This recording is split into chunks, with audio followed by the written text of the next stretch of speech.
137 സങ്കീർത്തനം. ബാബിലോൺ നദികളുടെ തീരത്തിരുന്ന് സിയോനെ ഓർത്ത് ഞങ്ങൾ കരഞ്ഞു. അവിടെയുള്ള അലരിവൃക്ഷങ്ങളിൽ ഞങ്ങളുടെ കിന്നരം തൂക്കിയിട്ടു. ഞങ്ങളെ തടവിലാക്കിയവർ അവിടെ വച്ച് പാട്ടുപാടാൻ ഞങ്ങളോട് ആവശ്യപ്പെട്ടു. ഞങ്ങളുടെ മർദ്ദകർ സിയോനെക്കുറിച്ചുള്ള ഗീതങ്ങൾ ആലപിച്ച് തങ്ങളെ രസിപ്പിക്കാൻ ഞങ്ങളോട് പറഞ്ഞു. വിദേശത്ത് ഞങ്ങൾ എങ്ങനെ കർത്താവിൻ്റെ ഗാനം ആലപിക്കും? ജെറുസലമേ, നിന്നെ ഞാൻ മറക്കുന്നെങ്കിൽ എൻ്റെ വലത്തുകൈ എന്നെ മറക്കട്ടെ. നിന്നെ ഞാൻ ഓർക്കുന്നില്ലെങ്കിൽ ജെറുസലമിനെ എൻ്റെ ഏറ്റവും വലിയ സന്തോഷത്തേക്കാൾ വിലമതിക്കുന്നില്ലെങ്കിൽ എൻ്റെ നാവ് അണ്ണാക്കിൽ ഒട്ടിപ്പോകട്ടെ. കർത്താവേ, ജെറുസലമിൻ്റെ ദിവസത്തിൽ ഏദോമ്യർ ചെയ്തതെന്തെന്ന് ഓർക്കണമേ. ഇടിച്ചു നിരത്തുവിൻ, അടിത്തറ വരെ ഇടിച്ചു നിരത്തുവിൻ എന്ന് അവർ പറഞ്ഞു. സംഹാരിണിയായ ബാബിലോൺ പുത്രി, നീ ഞങ്ങളോട് ചെയ്തത് നിന്നോട് ചെയ്യുന്നവൻ അനുഗ്രഹീതൻ. നിന്റെ കുഞ്ഞുങ്ങളെ പിടിച്ച് പാറമേലടിക്കുന്നവൻ അനുഗ്രഹീതൻ.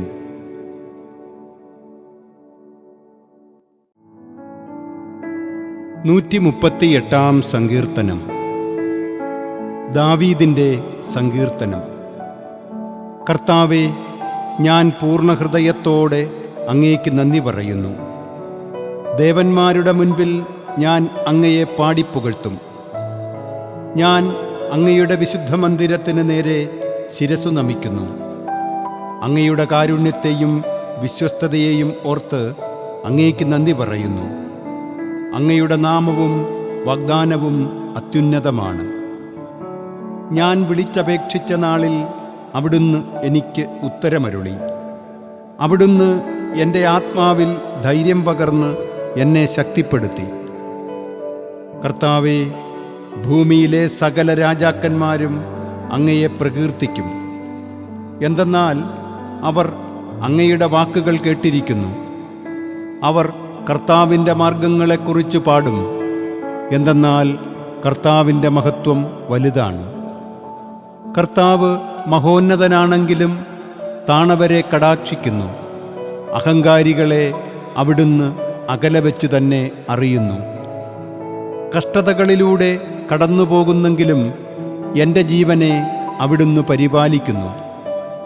എൻ്റെ ശത്രുക്കളുടെ ക്രോധത്തിനെതിരെ അവിടുന്ന് കരം നീട്ടും. അവിടുത്തെ വലത്തുകൈ എന്നെ രക്ഷിക്കും. എന്നെക്കുറിച്ചുള്ള തൻ്റെ നിശ്ചയം കർത്താവ് നിറവേറ്റും. കർത്താവേ, അവിടുത്തെ കാരുണ്യം അനന്തമാണ്. അങ്ങയുടെ സൃഷ്ടിയെ ഉപേക്ഷിക്കരുതേ.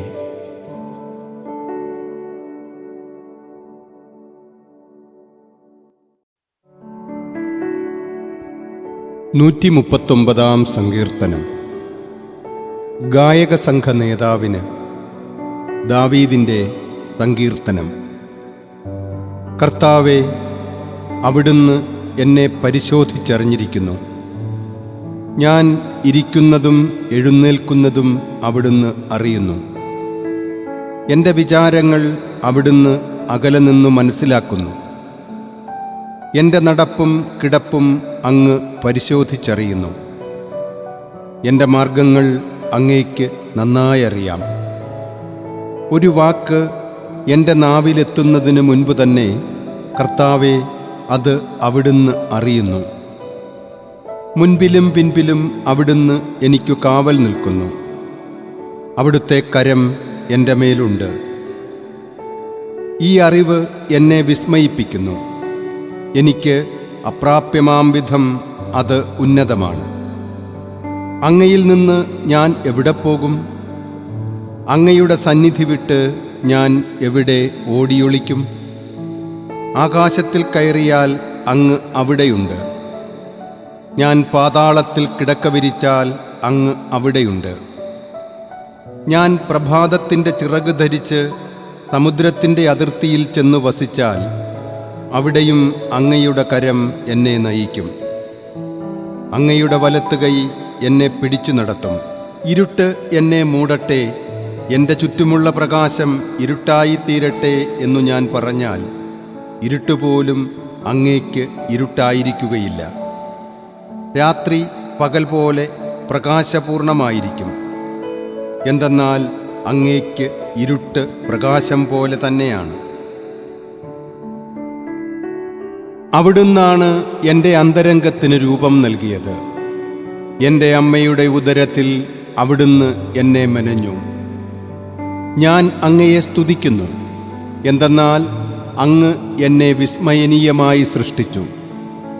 അവിടുത്തെ സൃഷ്ടികൾ അത്ഭുതകരമാണ്, എനിക്കത് നന്നായി അറിയാം.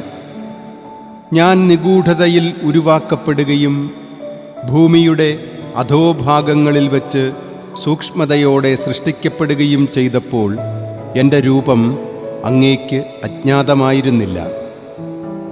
എനിക്ക് രൂപം ലഭിക്കുന്നതിന് മുൻപ് തന്നെ അവിടുത്തെ കണ്ണുകൾ എന്നെ കണ്ടു. എനിക്ക് നിശ്ചയിക്കപ്പെട്ടിട്ടുള്ള നാളുകൾ ഉണ്ടാകുന്നതിനു മുൻപ് തന്നെ അങ്ങയുടെ പുസ്തകത്തിൽ അവ എഴുതപ്പെട്ടു. ദൈവമേ, അവിടുത്തെ ചിന്തകൾ എനിക്ക് എത്ര അമൂല്യമാണ്, അവ എത്ര വിപുലമാണ്. ഞാൻ എണ്ണാൻ നോക്കിയാൽ അവ മണൽത്തരികളെക്കാളധികമാണ്. ഉണരുമ്പോൾ ഞാൻ അങ്ങയുടെ കൂടെ ആയിരിക്കും. ദൈവമേ, അവിടുന്ന് ദുഷ്ടനെ നിഗ്രഹിച്ചെങ്കിൽ, കൊലയാളികൾ എന്നെ വിട്ടകന്നെങ്കിൽ, അവർ അങ്ങയെ നീചമായി ധിക്കരിക്കുന്നു, അങ്ങയുടെ നാമത്തെ ദുഷിക്കുന്നു. കർത്താവേ, അങ്ങയെ വെറുക്കുന്നവരെ ഞാൻ വെറുക്കുന്നില്ലയോ? അങ്ങയെ എതിർക്കുന്നവരെ ഞാൻ ദ്വേഷിക്കുന്നില്ലയോ? ഞാൻ അവരെ പരിപൂർണമായി വെറുക്കുന്നു, അവരെ ശത്രുക്കളായി ഞാൻ പരിഗണിക്കുന്നു. ദൈവമേ, എന്നെ പരിശോധിച്ച് എൻ്റെ ഹൃദയത്തെ അറിയണമേ. എന്നെ പരീക്ഷിച്ച് എൻ്റെ വിചാരങ്ങൾ മനസ്സിലാക്കണമേ. വിനാശത്തിൻ്റെ മാർഗത്തിലാണോ ഞാൻ ചരിക്കുന്നതെന്ന് നോക്കണമേ. ശാശ്വതമാർഗത്തിലൂടെ എന്നെ നയിക്കണമേ.